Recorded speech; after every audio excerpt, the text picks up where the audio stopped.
अस्सलाम वालेकुम फ्रेंड, मैं आज आपके लिए लेके आई हूँ मज़ेदार कौरमे की रेसिपी, वो भी मेरी स्टाइल में। और ये कौरमा आपको इतना बजट फ्रेंडली होगा कि आप आराम से इजीली इसको अपने बजट में लेके बना सकते हैं।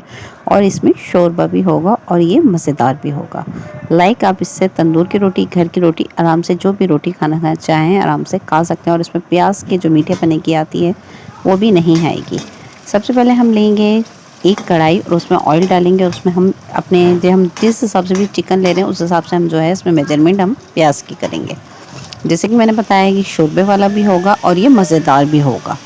तो इसके लिए मैंने ली है 4 अदद बड़ी वाली प्याज और आधा किलो मेरे पास चिकन है। तो मैंने उसको गोल्डन फ्राई करना है, जलाना नहीं है और ना कच्ची प्याज छोड़नी है।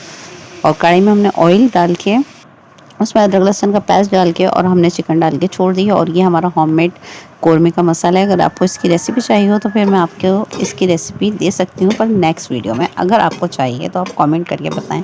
और ये मसाला बिल्कुल ज़बरदस्त बनता है और इसमें बिल्कुल बाहर के मसाले वाली फ्लेवर आता है। और ये घर के सिर्फ़ और सिर्फ 3 मसालों से बनता है। जी गाइस, सिर्फ 3 मसालों से। अगर हम बाज़ार का मसाला लेने जाएँ तो वो हमें 60 रुपये का 1 पाव का मिलेगा, और या आधा किलो का मिलेगा मुख्तलिफ ब्रांड का तो 100 रुपीज़ का या 120 रुपये का। तो मसाला काफ़ी महंगा हो चुका है। तो क्यों ना हम घर में ही मसाला बनाना सीखें। अगर आप लोग इंटरेस्टिंग हैं तो प्लीज़ मुझे बोलिएगा, तो मैं आपको इसकी रेसिपी शेयर करूँगी। अब आते हैं हम अपनी रेसिपी की जानिब। हमने मसाला डाल के इसको ढक दिया था और थोड़ा सा पानी डाल दिया था ताकि हमारी चिकन जो है गल जाए।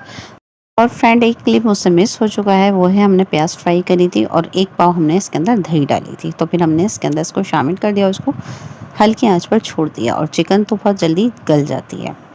ये देखिए हमारा मज़ेदार सा कौरमा रेडी हो चुका है। और आपको इसमें ऑयल की कमी लग रही होगी क्योंकि मैं ऑयल जो है अपने फादर की वजह से कम डालती हूँ।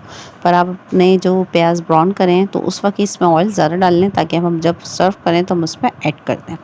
मैंने बिल्कुल माइनर सा ऑयल डाला है पर इसका फ्लेवर बिल्कुल माइंड ब्लोइंग है क्योंकि मैं ऑयल ज़्यादा डाल नहीं सकती। आप लोग डाल सकते हैं, मैं आपको दिखा देती हूँ कितना ऑयल है। बस जस्ट मेरे पास इतना सा ऑयल है, इसके अलावा मेरे पास ऑयल नहीं है। आप लोग डाल सकते हैं, ठीक है गाइस। देखिए हमारी मज़ेदार सी रेसिपी तैयार हो गई। वीडियो पसंद आए तो वीडियो को लाइक, कमेंट एंड शेयर करना ना भूलिएगा। और वीडियो का जो भी पार्ट्स आपको अच्छा लगा हो तो कमेंट्स में ज़रूर मेंशन कीजिएगा। चलते हूँ, अपनी दुआ में याद रखिएगा। फिर मिलूँगी आपके साथ कोई आसान और इजी सी रेसिपी के साथ। जब तक के लिए अल्लाह हाफिज़, फ़ी अमानिल्लाह। Subscribe to my pod channel. अल्लाह हाफिज़।